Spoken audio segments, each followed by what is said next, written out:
ரிஷப ராசி நண்பர்களே, இந்த கர்க்கடக மாதம் உங்களுக்கு எப்படி இருக்க போகிறது? எந்த கிரகங்கள் உங்களுக்கு சாதகமாக சஞ்சரிப்பார்கள்? பொதுவாக ரிஷபராசியில் பிறந்தவர்களுக்கு எப்பொழுதுமே ஒரு பகட்டு என்பது இருக்கும், நிம்மதி என்பது இருக்கும். கொஞ்சம் வெளியில் தோற்றத்திற்கு பார்த்தீங்கன்னா மற்றவர்கள் பாராட்டக்கூடிய அளவிற்கு, மற்றவர்களை ஈர்த்திடக்கூடிய அளவிற்கு நிலைமை ரிஷபராசியில் பிறந்தவர்களுக்கு இருக்கும். சுக்கிரனுடைய ஆட்சி பெற்ற ராசி ரிஷபராசி. மனக்காரகனான சந்திர பகவான் உச்சமடைகின்ற ராசி ரிஷபராசி. இந்த ராசியில் பிறந்திருப்பவர்கள் எப்பொழுதுமே பாத்தீங்கன்னா எந்த பிரச்சனை வந்தாலும் எல்லாவற்றையும் ஏற்று சகித்து கொண்டு அடுத்த கட்டத்துக்கு போகக்கூடியவர்கள்.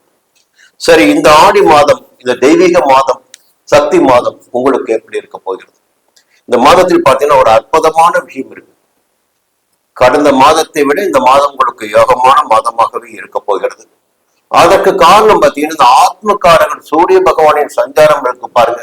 அது இந்த மாதத்தில் முதன்மையாக ஒரு யோகத்தை தருகின்ற ராசி ரிஷபராசினருக்கு. எப்பொழுதுமே சூரிய பகவான் 3ஆம் இடமான சகாயஸ்தானத்தில் சஞ்சரிக்கின்ற போது அதிகபட்சமான அபரிமிதமான யோகங்களை அள்ளி வழங்குவார் சொல்லலாம். ஒவ்வொரு கிரகமும் சஞ்சரிக்கின்ற இடத்திற்கேற்பத்தான் பலன்களை வழங்கிக் கொண்டிருப்பார்கள். இதுவரையில் கடந்த மாதத்தில் 2ஆம் இடத்தில் சஞ்சரித்து தன குடும்ப வாக்குஸ்தானத்தில் சஞ்சரித்து குடும்பத்திற்குள் நெருக்கடியும் குழப்பத்தையும் பணவரவில் தடைகளையும் ஏற்படுத்தி வந்த சூரியன் இப்போது சகாயஸ்தானத்தில் சஞ்சரிக்க ஆரம்பிக்கிறார். சகாயஸ்தானத்தில் சஞ்சரிக்கின்ற போது நீங்கள் எடுக்கின்ற முயற்சிகள் எதுவாக இருந்தாலும் இந்த முயற்சிகள் உங்களுக்கு சாதகமாகும், வெற்றியாகும். இந்த முயற்சி என்று சொல்கின்ற போது உங்களுடைய முயற்சி எந்த அளவிற்கு இருக்கிறதோ அந்த அளவிற்கு உங்களுக்கு சாதகமான பலன்களை இந்த மாதத்தில் உங்களால் காண முடியும். முயற்சியை நீங்கள் எடுக்க வேண்டும், அது மட்டும்தான் வெற்றி காத்து கொண்டிருக்கிறது. இன்னொரு பக்கம் பார்த்தீங்கன்னா வழக்கம் போல சனி பகவான் உங்கள் ராசிக்கு ஜீவனாதிபதி அவர்தான், தொழிற்காரர்கள் அவர்தான், பாக்கியாதிபதியும் அவர்தான். அவர் லாபஸ்தானத்தில் சஞ்சரிக்க ஆரம்பித்திருக்கிறார். சமீப காலம் பார்த்தீங்கன்னா ரிஷபராசினருக்கு ஒரு நல்ல நிலைமை தென்படுவதற்கு காரணம் 11ஆம் இடத்தில் சஞ்சரித்துக் கொண்டிருக்கின்ற சனி பகவான். அந்த சனி பகவான் வக்கிரம் அடைந்திருக்கிறார். இப்ப வக்கிரமடைந்த சனி பகவான் கடந்த மாதத்தில் வழங்கியது போல ஒரு யோகமான பலன்களை வழங்குவாரா என்றால் கொஞ்சம் அதில் தடை இருக்கும். அப்போ அவன் இந்த ஒரு கிரகத்தில் சில எதிர்மறையான பலன்கள் கிடையாது, தடைகள் இருக்கும்.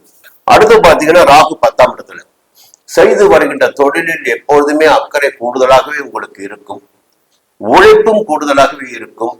கொஞ்சம் ஐடி நிறுவனங்களில் வேலை செய்து வருபவர்களுக்கு இந்த மாதம் கொஞ்சம் எச்சரிக்கையாக செயல்பட வேண்டிய மாதமாக இருக்கும். நிறைய வேலை வரும், புரியுதுங்களா? நிர்வாகம் உங்களை நிறைய வேலைக்கு பயன்படுத்திக் கொள்ளும். அப்ப எல்லா வேலைகளும் இழுத்து போட்டுக்கொண்டு செய்ய வேண்டிய நிலை உங்களுக்கு ஏற்படுவதற்கு வாய்ப்புகள் இருக்கிறது. கேது 4ஆம் இடத்தில் சஞ்சரித்துக் கொண்டிருக்கிறார். நிம்மதி இல்லை, தூக்கம் இல்லை, எப்பொழுது பார்த்தாலும் வேலை வேலை வேலை என்று ஓட வேண்டியதாக இருக்கிறது. அந்த 4ஆம் இடத்து கேது பாத்தீங்கன்னா கடந்த 1 வருடத்திற்கு மேலாக உங்களுடைய சுகம் என்ற நிலையினை அப்படியே தூக்கி வெளியில வச்சிருக்காரு.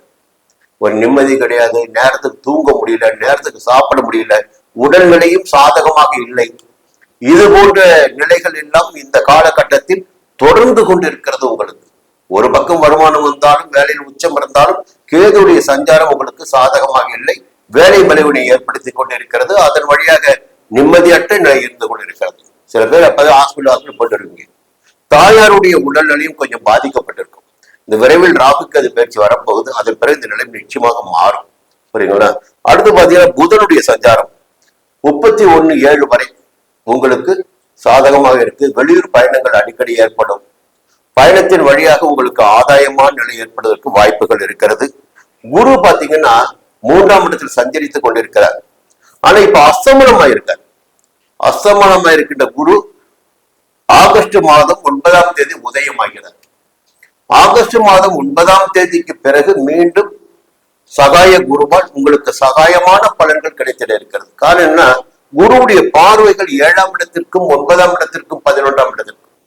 அப்ப திருமண வயதினருக்கு வரன் வரும். சிலருக்கு பாத்தீங்கன்னா சொந்த வீடு வாங்கக்கூடிய, சொந்த இடம் வாங்கிடக்கூடிய நிலை உண்டாகும்.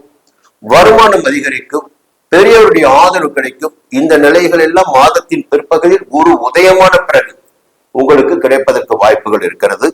செவ்வாய் பாத்தீங்கன்னா இந்த மாதத்தில் கொஞ்சம் அதிகபட்சமான உழைப்புகளை உங்களிடம் எடுத்துக்கொள்வார். ஜென்ம ராசிக்குள்ளும் 2ஆம் இடத்திலும். இந்த நேரத்துல குடும்பத்தினரை முடிந்தவரை அனுசரித்து கொண்டு போவது என்பது, குடும்பத்தினர் ஆலோசனை ஏற்பது என்பது உங்களுக்கு நன்மை ஏற்படுத்தும். பண வரவுகளில் கூட கொஞ்சம் கவனமாக இருங்க. வருகின்ற சேமிப்பதில் கவனமாக இருங்க. புரியுதுங்களா? சில நேரத்துல பணம் வரும், அப்படியே பறந்துடும். அப்ப இரண்டாம் இடத்தில் செவ்வாய் சஞ்சரிக்கின்ற போது வார்த்தைகளில் கொஞ்சம் சூடாக இருக்கும், பண வரவில் கொஞ்சம் தடை ஏற்படும், குடும்பத்தில் நிம்மதியற்ற நிலை இருக்கும். கொஞ்சம் எச்சரிக்கையாக நடந்து கொள்வது என்பது நன்மை ஏற்படுத்தும். அதே நேரத்தில் ராசிநாதனான சுக்கிரன் இந்த மாதத்தில் மாதம் முழுவதுமே உங்களுக்கு சாதகமாக சஞ்சரிக்கிறார். அது குடும்பமாகட்டும், தொழிலாகட்டும், உத்தியோகமாகட்டும், வியாபாரமாகட்டும், அனைத்திலுமே உங்களுக்கு யோக பலன்களை சுக்கிரன் வழங்கிட இருக்கிறார். சில புதிய வாகனம் வாங்குவீங்க, புரியுங்களா? நவீன பொருட்கள் வாங்குவீங்க, நகை நட்டுன்னு வாங்குவீங்க. இது சாதகமான நேரம்.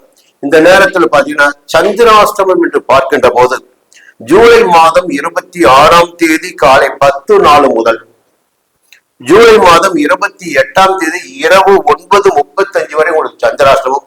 சந்திராஷ்டம நாட்களில் மிக கவனமாக எச்சரிக்கையாக புதிய முயற்சிகளை தள்ளி வைப்பது நன்மையாக இருக்கும். மீண்டும் அடுத்த மாதம் சந்திக்கிறேன். நன்றி, வணக்கம்.